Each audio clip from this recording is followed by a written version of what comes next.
Welcome to the 55 days from best to you.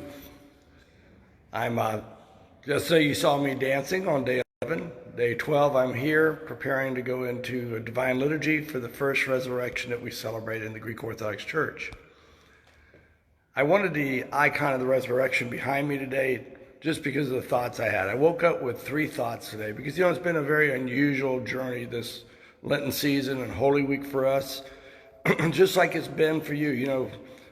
People who are on the newscast, they usually have to talk to you about what's going on out there, and you can't experience what's going on to that person that's affected. But guess what?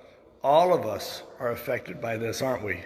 Whether they're newscasters, priests, lawyers, whatever, we're all in the same boat. It's been an unusual journey. And last night was a very surreal type of experience because I'm used to being in church and seeing a church full of people that are really anticipating the joy of this event that we celebrate now. But the reality was, it was basically 10 of us in church, and we were celebrating that service. So I woke up this morning with 3 thoughts. Number 1, the Sly and the Family Stone song, yes, Sly and the Family Stone in the church, seems a little unusual, that says, "Thank you for letting me be your friend." I want to thank you for letting me be your friend because it uplifts me to be able to get up every morning and to have the responsibility or the pleasure or the chore, whatever you want to call it, to come and speak to you and set my mindset for the day. So I'm also thankful to all the people that are on this group with me because I'm learning from them every day and I'm learning from having to prepare. The second thing is that in the As a Man thing, it says we can't determine our circumstances, but we certainly can determine how we react and think. Jim Rohn, one of my biggest motivational speakers and favorite ones, says, philosophy is the way we think, and the way we think will determine what our attitude will be, how we will deal with things. And our attitude will then cause us to take action. And our action, positive or negative, is what gives us results. And then those results create a culture for us. And then we see what the culture is that we have. This group, 55 days, with all the great speakers and leaders and input for you guys and questions for you guys, we all walked into this with a philosophy, sort of like the story of, I read a book one time, it said, Choosing Your Happiness. And in that book it said, the lady interviewed 2 people, 2 twin brothers. And those twin brothers come from the same family and they had a drunk father and they were abused. The one became a drunk. The other one became a very, very successful businessman. So in interviewing him, he said to the first one, how did you become so successful? Why did you become so successful? He said, because my father was a drunk. They asked the successful businessman, how did you become such a successful businessman? He said, because my father was a drunk.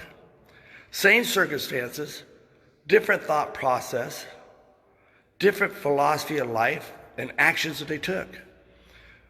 Welcome to 55 days of the best life you could have through a horrible, torrid situation that we've been exposed to.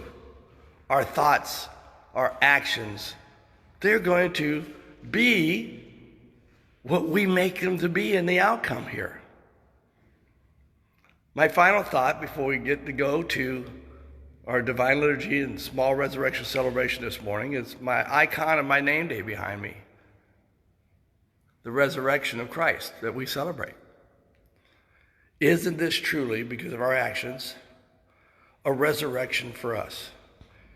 It's really been a time that we can actually reboot our lives from finances, because we're going to have challenges, so we're going to have to make changes.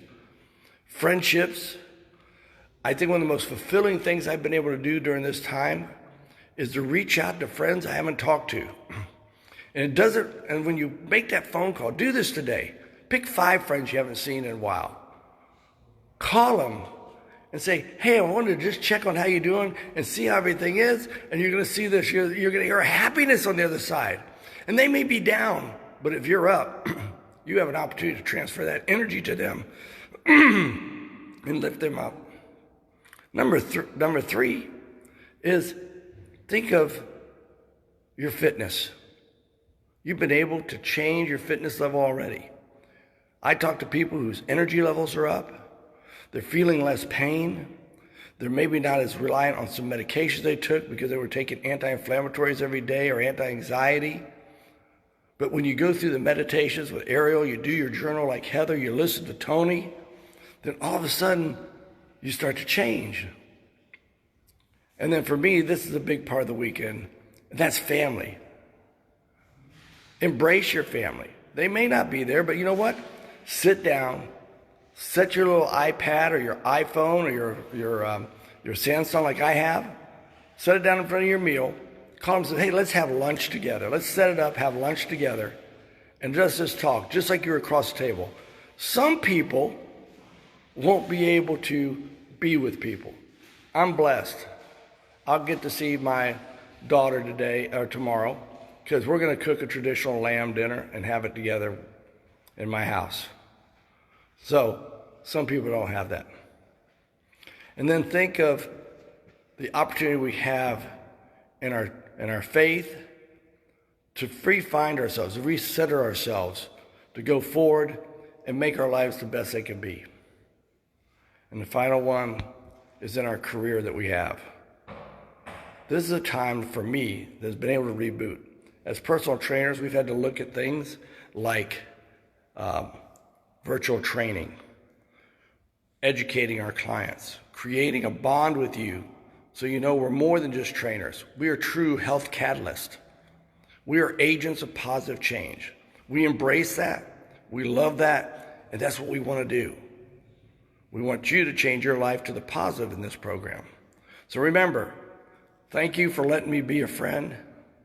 Number 2, no matter what our current situation is, our thoughts, when they're positive, think about this. One more just little thought about this whole thing. Last night we celebrated a resurrection. We're going to celebrate a resurrection today.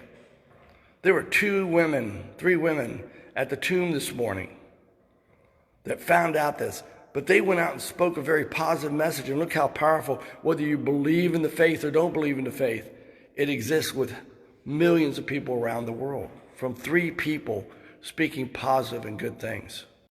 This is an opportunity to resubstantiate your life, to resurrect the things in your life that are important to you.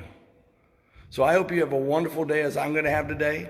I hope you celebrate the growth that you've had in this first 12 days of the program.